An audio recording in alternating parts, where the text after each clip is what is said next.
Good afternoon. Welcome to this episode of Gary's Book Club here at CES 2018. My name is Jeff Joseph. I'm the Senior Vice President of Communications and Strategic Relationships with the Consumer Technology Association. We're the group that produces this fantastic show each year. I'm excited to have this conversation today. I run communications and PR, and I know there's a bit of a crossover between communications and marketing, so I look forward to exploring that a little bit. And I'm so happy to be here today to talk about ultra-high-def marketing and the total world domination. That's the term I was looking for. We're going to talk about total world domination and high-def marketing. I'm joined here on stage today with Coleen Sterns Leith. She's the president of Marketing Matters, which is an agency that works exclusively with small and medium-sized tech firms. For the past 20 years, she's worked with major companies like Bose and Sharp to help launch new technology. And she helped take a startup company to $500 million in sales in 7 years. That's impressive. Congratulations. She's won 34 design and publishing awards for her work. Actually, it's closer to over 60 at this point. Holy cow, it's doubled since the time I wrote the script. Yes, I had counted wrong, so we've updated it on our website, but yes. That's fantastic. Congratulations. Thank you. Degrees in Marketing and Business Administration, and she serves on CTA's audio division as well. And I do quite a bit of work with the Tech Home division as well. Great. Well, thank you for that. Thank you. Let's just jump right in. I joked at the beginning the sense of total world domination. How do you define that when it comes to marketing? Well, world domination is, you don't have to it doesn't have to be global, it doesn't have to be universal, it's your world. So my world is technology, so I want to dominate in the technology area. So we all define our world differently. So everybody can dominate their world. So give me a sense of, for you and your company, how do you define dominating, and how does each company how do you help your clients find that roadmap to domination? Well, we look at their goals and then put together the right mix of tools to help them reach that goal. We look at their budget and then create that balance. So it differs with every client in every year. Right. And it's putting together those tools, putting them into action, amplifying them, and then measuring them to ensure tweakifying is our fifth step there. Right. To make sure that those are on target, to see if the programs can be fine-tuned to be even more effective. That's a really interesting point, because we're going to talk about marketing, but the way you described it, that it's really broader than that to be successful, certainly as an outside consultant or in marketing internally, you really need to understand the total business. Oh, absolutely. Absolutely. All of the business elements affect marketing. It affects the business. So, everything from HR. If you don't have the right people in place, you're not going to get the right programs and the right results. To operations, to, if the product, the components of the product don't arrive in time, you're not going to have that product, thus you don't make your launches.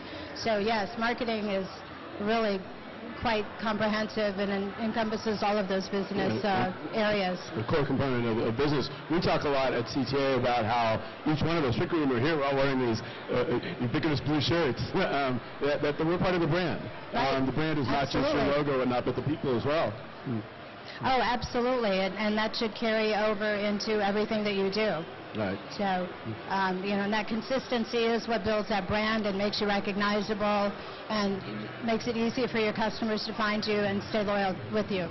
So it's one thing when you're a small company, when you're a startup, when you have 6 employees, 3 employees, but how do you get that when you're dealing with some of the larger companies you work with, that sense of everyone here is part of the brand, and how do you drill that down into the corporate culture? Well, just as you would with a large company, it's those internal communications, it's that leadership setting the tone and creating the culture. So you look at an Uber and their toxic culture, it created a toxic company. So, as a leader of my company, I want to make sure that people understand what's important to us, our customers, that we work ethically, that we're transparent in our communications, and that we work as a team.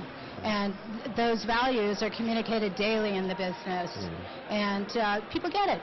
People get it. I think that's a core part that's not in here. Well, let's just jump right in. So I like the book. One of the things I liked about your book is when one reads a lot of marketing books, sometimes they're sort of overwhelmed by the language and by the vernacular and whatnot. Yours is so accessible. I really like this sort of written so that anyone who can read can at least get some basic ideas. And I love those concepts of what I think you call, and I call the IFEs, to sort of set that up. If we can show the slide, and we can walk through some of these and sort of the fundamental tenets. So these are, well, I won't say, tell us about the IFEs, what they are, and then we'll go through each one. Okay, each of the steps. Identify is basically, well, the book was written for startups or folks fairly new to marketing. I think it's somebody like you that maybe there were some refresher things that you read in there, but for the most part, that's good to hear, absolutely. So identify is where you're creating your logo, you're creating your culture, you're starting to develop just the basic look and feel of your company, your website, making sure those elements are consistent, and getting everything kick-started. What are your values? What is your company? What are the products you're going to build? And then from there, we want to go into simplify, where we want to take. We work with, being that we work in technology, we work with a lot of engineers, and the information that they pass on to us is not suitable for consumer consumption. So that's a huge part of simplifying, is translating that technical speak into human speak. So your audience really can understand what this product, how it will benefit them in their lives. So, and simplify is also where you're going to take a few minutes, more than a few minutes, you're going to start identifying how to make it simple for you to do business with your customers. What are those customer service policies? How are your customers going to get your product? If you set up your distribution, are you going to use distributors? Are you going to use manufacturers' reps? Are you going to sell at retail? So those are all part of the simplify process. And then once these are starting to come together, it's time to toolify. Yes. It's time to put the tools together for your product or your company launch, and that's everything from your marketing messaging, your PR messaging, figuring out, how you can maximize that launch of that product or company, considering with the resources that you have, because we're all limited by those resources. And it's important that you pick the right tools in your launch that meet your budget and your goals, because without that balance, it just doesn't work. And amplify is one of my favorite steps. That's the fifth step. Yes, this fourth step. Yes, and an amplify is where you're taking all of those tools and you're making them live. You've done some A/B testing in Toolify and Amplify. You're going to get all those messages out. You're going to launch that website. You're going to do that pop-up kiosk in Manhattan, whatever it is that you're doing to launch that product. So all the work that you've done prior to that, then taking it out to the world and launching it and actually making it actionable. Absolutely. And then lastly, tweakify is pretty critical, because that's where you're really going to analyze what you did, look at those metrics, and measure and adjust. Because the 100% marketing rule, nothing works 100% of the time. And it may work for a really long time, and then it doesn't. So it's critical that you do that measurement and adjustment step to make sure your programs are on target. And then you can go back and sort of circle back to it. Absolutely. Let's walk back through it. So we have identify, simplify, toolify, amplify, tweakify. Yes. And I just want to walk back through some of those a little bit. So when you think of, you talk about developing identity in this first step. How do you help companies, I think, to tell their story? So I suspect if, particularly for small companies, for entrepreneurs, for CEOs, they're so caught up in getting investing and making sure the technology works, and that you can get lost in the story. So can you talk us through a little bit how you help companies identify that story? And sure. Well, the first is, every company has a story, and I feel strongly that it's important to communicate that story, especially in the social world that we live in at this point. People want to know about the company. Who are they dealing with?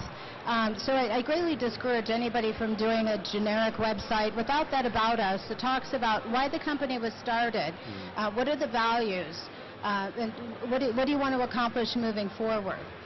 So that's an important part of that identity.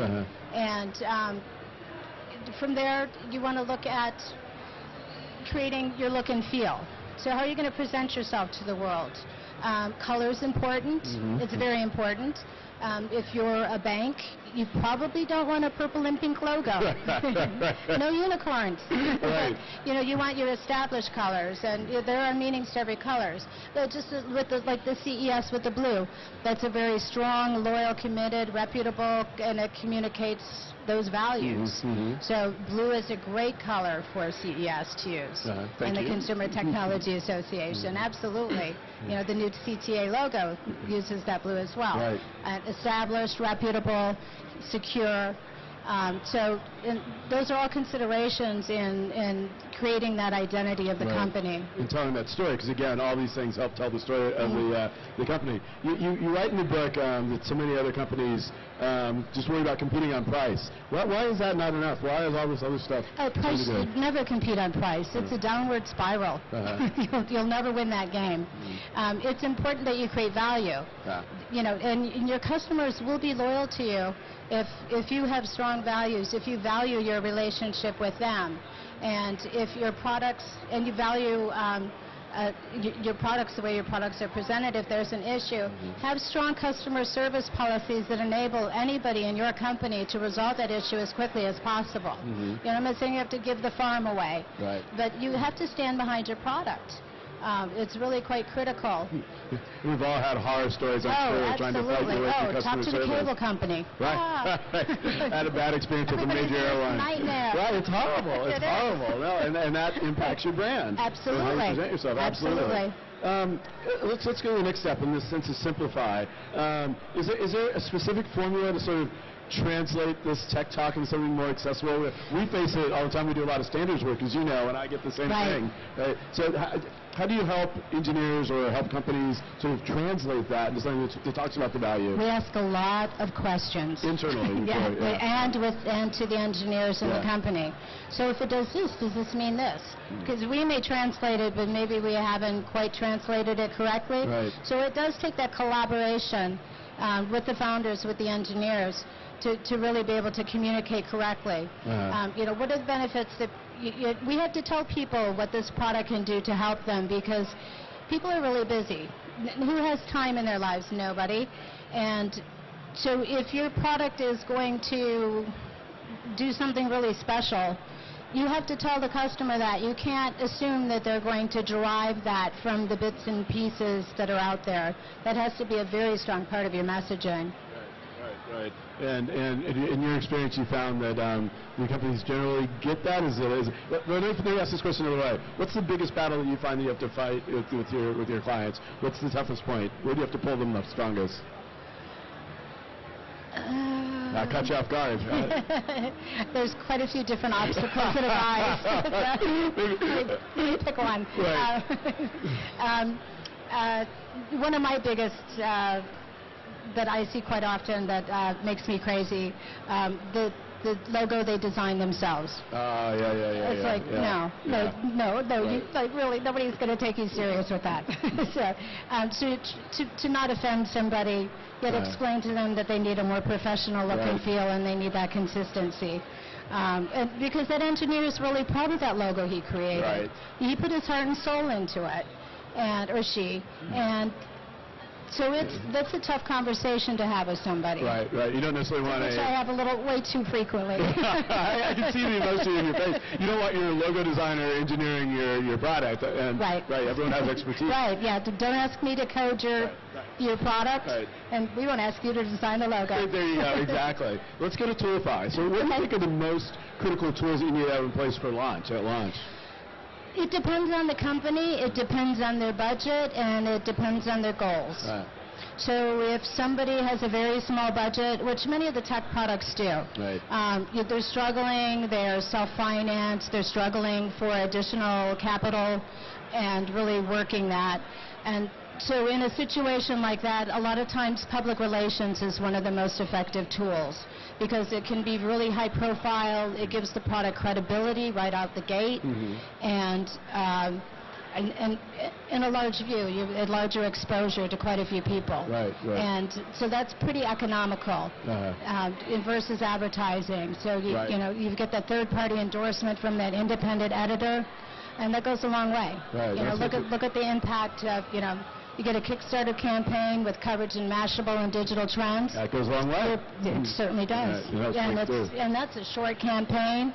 They didn't have to spend a fortune on that, and it gave them the exposure that they needed to get those investors who talked with them. Right. So it's a win-win all around. Yes. You have an interesting dialogue in your book, in-house versus out-of-house. So you build these capabilities. Go ahead and make your case for your company and for the external consultant. Well, it depends. Sometimes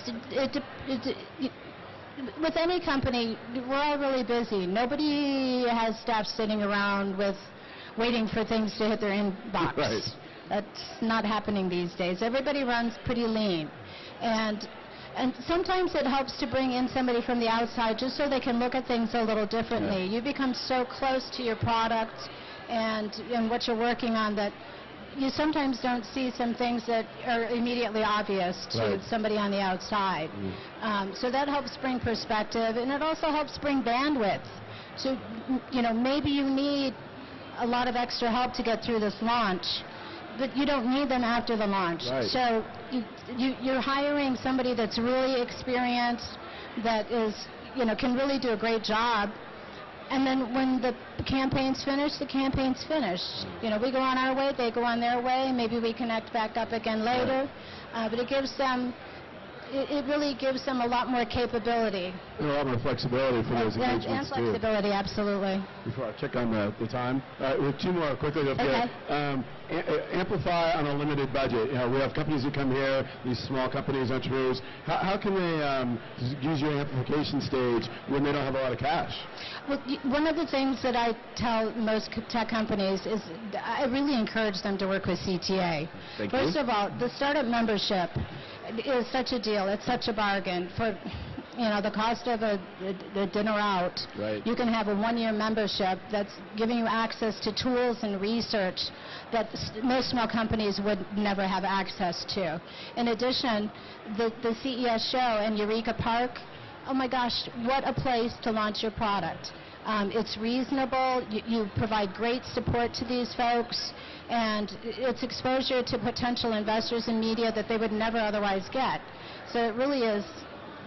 It's a great service that you guys provide to the tech community. I appreciate that. Thank you. We did not pay you to say that. No, you didn't. That. No, it's in the book, so there you go. And then the last one is Tweakify. You talked a little about 100% rule. I want you to come to that. And then metrics for success. What sort of tools do you recommend to sort of measure your return on investment for marketing programs? Well, again, it depends on what those particular goals are.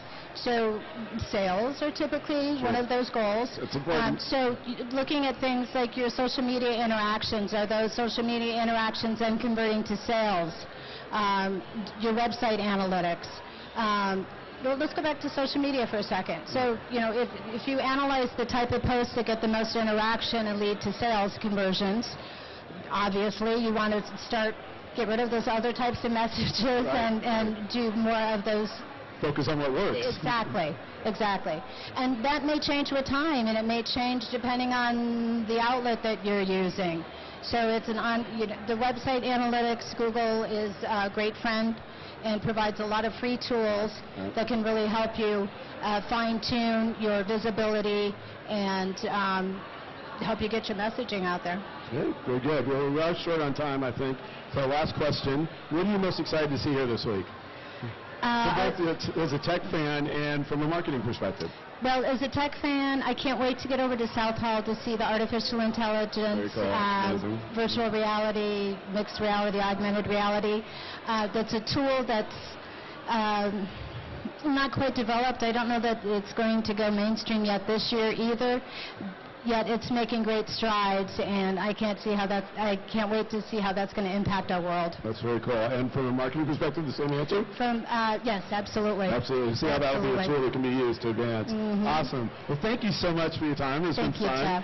Coleen Sterns Leith, how can they find you? How can people find you? Marketingmatters.net. Excellent. It's a great book. Whether you're a big company, small, medium, even for me, again, it remind me of some fundamentals, some basics. Highly recommended. Enjoy. So thank you. I'm Jeff Joseph. I'm at J.A. Joseph. And you'll be signing books. I will be signing books. Right next door, in Gary's Book Club. So have a few minutes. You can ask questions that you get to ask. And enjoy. And have a great CES. Thank you very much. Thank you. Thanks for joining me. Okay, bye-bye.